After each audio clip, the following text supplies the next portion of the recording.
over 600,000 people go missing in the United States each year. Tens of thousands remain mysteriously missing. Hi everyone, welcome back to Mysteriously Missing. I'm Justine. I'm Karen. Welcome back. Today's case highlights a missing woman in northern New Mexico, and that's 45 miles south of the Colorado state line. We are talking about Holly Alcott White. She has been missing since May 6th of 2016, and she went missing in Taos, New Mexico. Holly was last seen in Taos on May 5th, 2016. She came home from work and spoke to her husband and spent some time online talking to friends. The next day, she was supposed to meet a friend and was nowhere to be found. Yeah, and Taos is a town in New Mexico in the high desert. It's about an elevation of about 7,000 feet. And if you've been to Taos, it's a beautiful little community. It's known for its historic adobe building, such as the Taos Pueblo. And that's a multi-story adobe complex inhabited by the Native Americans for centuries. It's been a long-time artist community, and the population is only about 6,000 people. Now, Holly's car, which was a Ford SUV, was found parked at the Gorge Bridge parking lot at the west end of this bridge. Yeah, and the Rio Grande Gorge Bridge, known by the locals as the Gorge Bridge, also the High Bridge, is a steel deck arch bridge across the Rio Grande, 10 miles northwest of Taos, so just outside the town.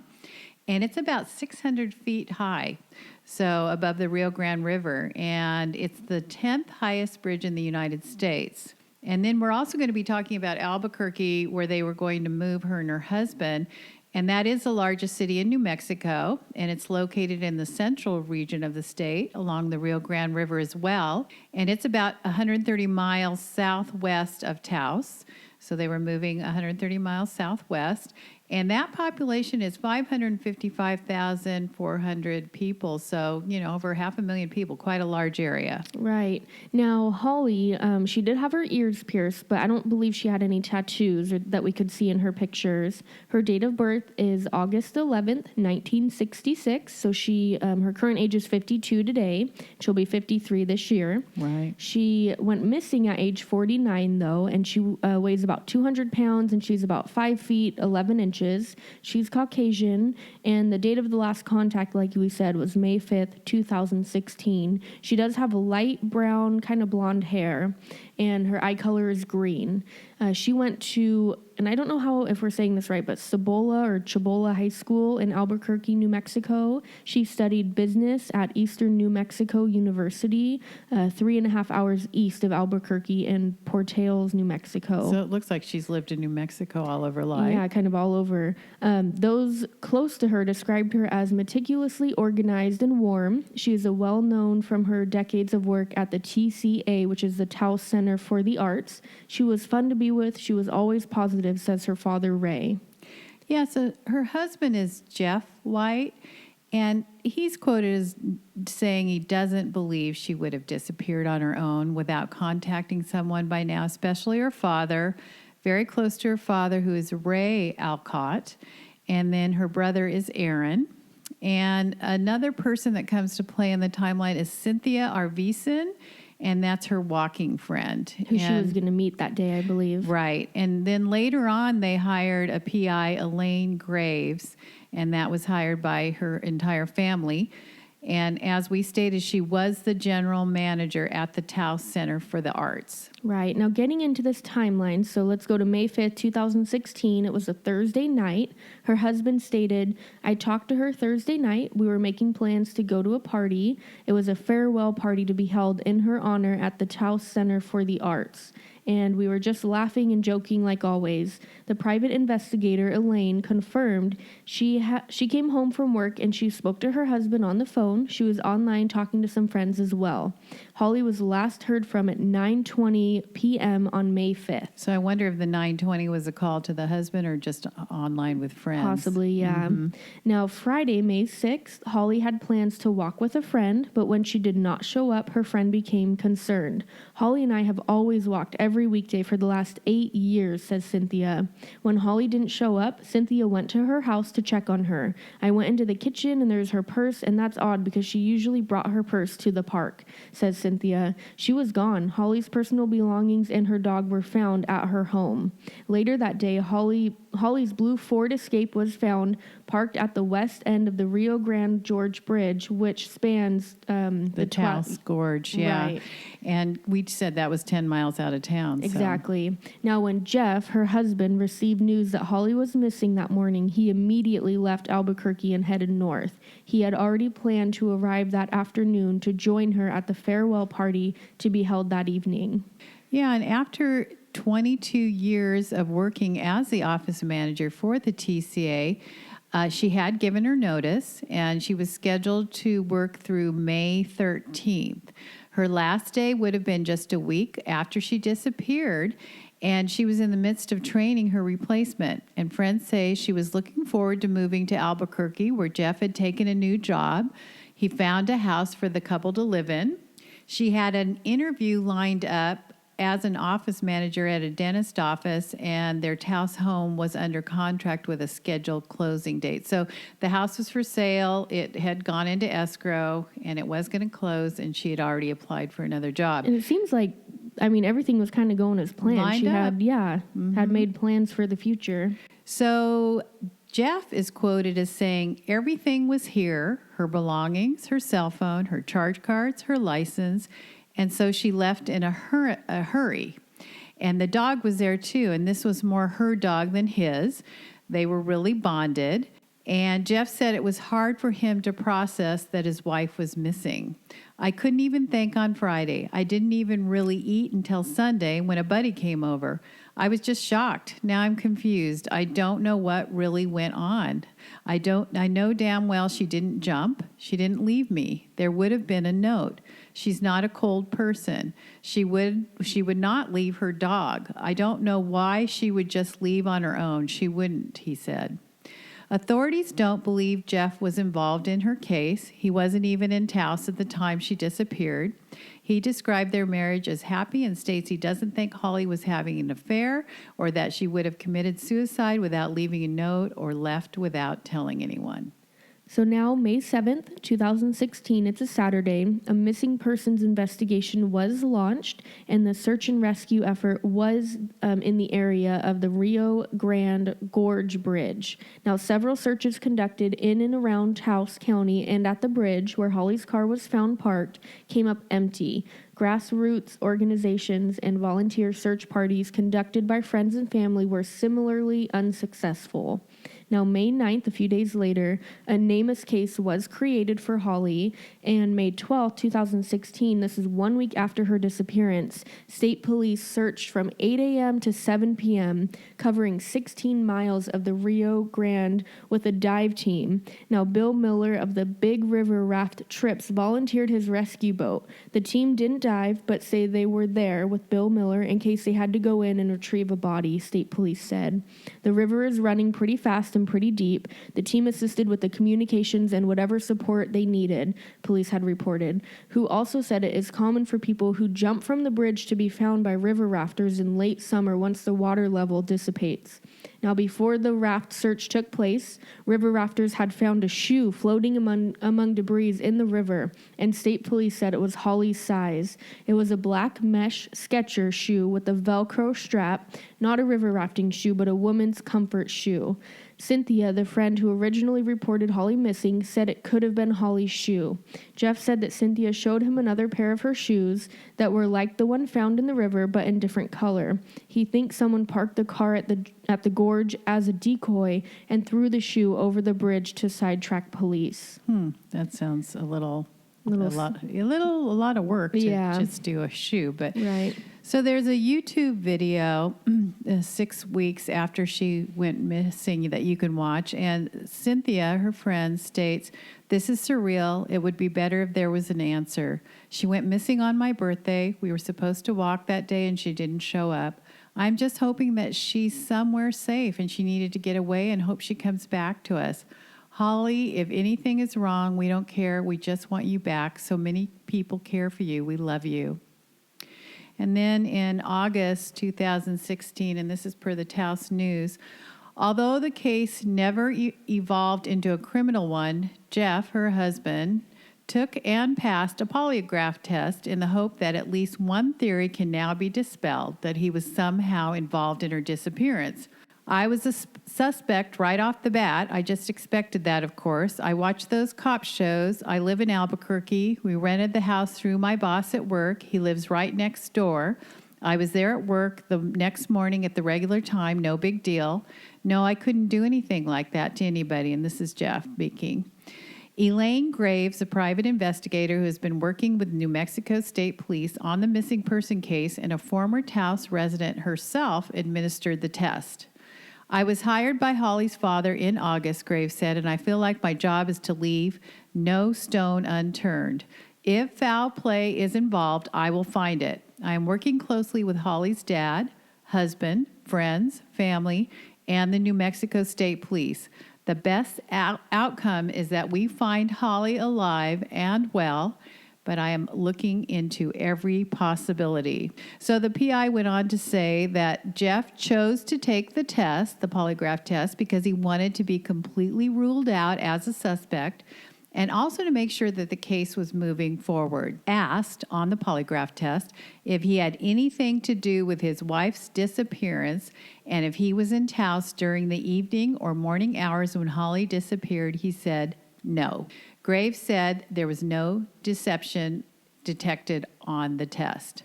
So despite rumors that Holly had been having an affair, Jeff said the couple had a happy relationship, and that's according to the PI. They joked and laughed a lot. They were both looking forward to moving and being together in Albuquerque. So now it's a year later after she disappeared. The search for Holly continues. Family and friends say she was not suicidal and fear that she may have been abducted by someone she met online. Now, 1.5 years later, those closest to her are not giving up hope that they might see their loved one again. Friends and family have been tracking development through a Facebook page, which is called Find Holly White, and it's designed to solicit clues or leads about her disappearance. They've announced a new $20,000 reward for any information that leads to her whereabouts.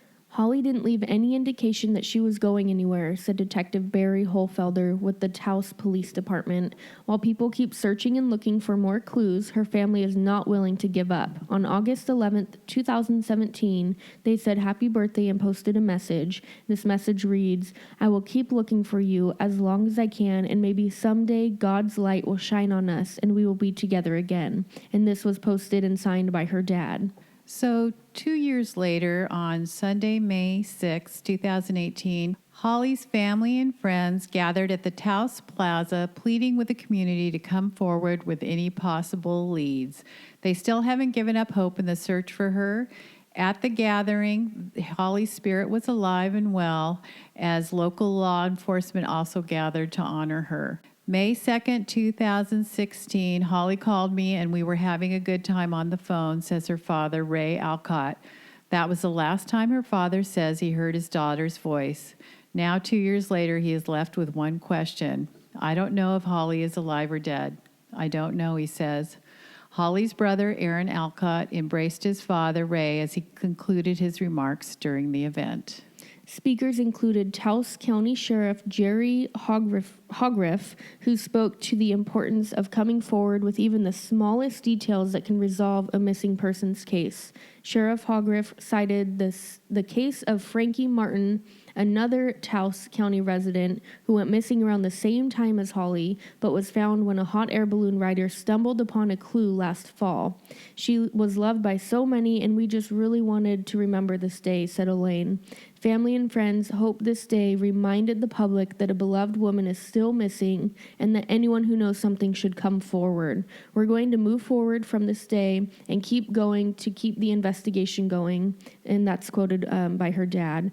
Music and poetry by the Rain family, along with the meditation led by Sean Murphy, wrapped up this gathering. The mood was somber but also woven with the hope that Holly might still be found. Taos authorities says Holly's case is still considered a missing person investigation, and the family is still offering a $20,000 reward for credible information as to Holly's whereabouts. The crime in Taos, New Mexico is ranked on a scale of 1 being low and 100 being high, and the violent crime is at a 81.3, whereas the U.S. average is 31.1, and the property crime is 92.3, where the U.S. average is 38.1. So that's really high. That's extremely high for such a small community of less than 6,000 people. Right. And I did want to add the violent crime rate in 2016 was at 504.7, whereas the average was 216. You know, and it being such a small community and not really near a large city. I mean, Albuquerque is 130 miles away where they were going to move. I mean, that just seems like a lot of crime in a very kind of almost remote area. Yeah, definitely. Now, getting into some of the possibilities that we kind of talked about or kind of thought about throughout this whole timeline and case was, meeting her friend Cynthia. That was like a weekly thing that she did. Right. Well, it sounded like they went Monday through Friday every week. Right. And, they were just doing their little walk or something in the park for exercise. Yeah. But Cynthia did mention that she walked into the kitchen. And so I'm wondering, do people leave their doors unlocked in Taos? And I would say with that crime rate, maybe not. Right. So maybe, they seem like maybe she best had to friends. hide a key. Exactly. And went on in to check because she wasn't getting her on the phone or anything. Right.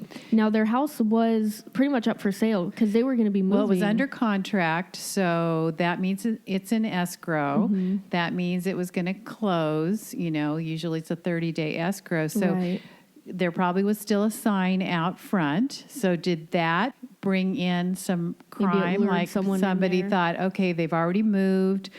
Let's go ransack the house, see if we can get any valuable, if there's still items in there or something. And maybe Holly was still in there. And she was staying there, and then Jeff was in Albuquerque because he had already started his job, and she was just wrapping up hers. So, Right. a single woman in a home for a month or something, or who knows how long he'd been down there in Albuquerque. Mm-hmm. And so was that a target? Because the house looked like it might not have somebody in it at the time. Maybe they thought it was vacant or something. Right, Yeah. right. Now, Jeff thought that someone had maybe parked her car at the Gorge Bridge as a decoy and then threw her shoe over the bridge to sidetrack police. To me, that's an awful lot of work to sidetrack police. I mean, it just seems a little bit too obvious that I don't know. I mean, that is a big gorge. It's 600 feet down. You would not survive.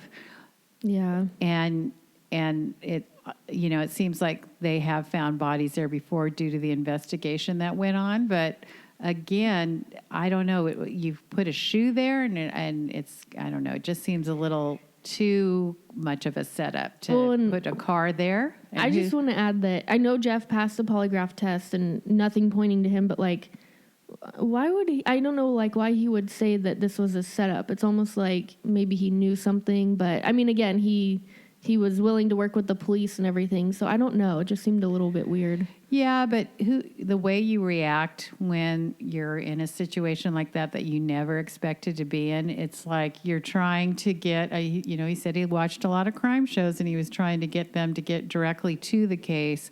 True. And not focus on him. So he was, giving them ideas and trying to get that polygraph, which he passed, taken care of so they could move on to, other things. The Taos News is reporting that the theories to explain her disappearance have ranged from a carefully planned deliberate escape to kidnapping, suicide, or foul play. But nothing the Taos police have uncovered says that any of these theories are correct.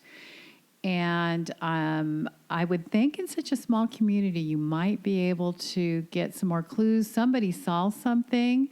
Very small town, under 6,000 people. Wouldn't somebody have seen something? And the other thing that bothers me a little bit is she seemed to be online socially quite a bit. And, that can lead to some issues where you start talking with somebody that is not representing themselves correctly. And then... You know what I was kind of thinking too? She's in the process of moving. Maybe she was trying to sell stuff to move. And so she maybe met someone that was willing to buy a dresser or bed or something. Craigslist or something. Exactly. And then they came by that night. Right. And So that's and I'm kind of a sure the thought. police have checked all the computer records and turned over the computer, and hopefully they had gotten some leads that way. But Yeah. it just seems this case has gone totally cold, and after 3 years, you'd expect some resolve.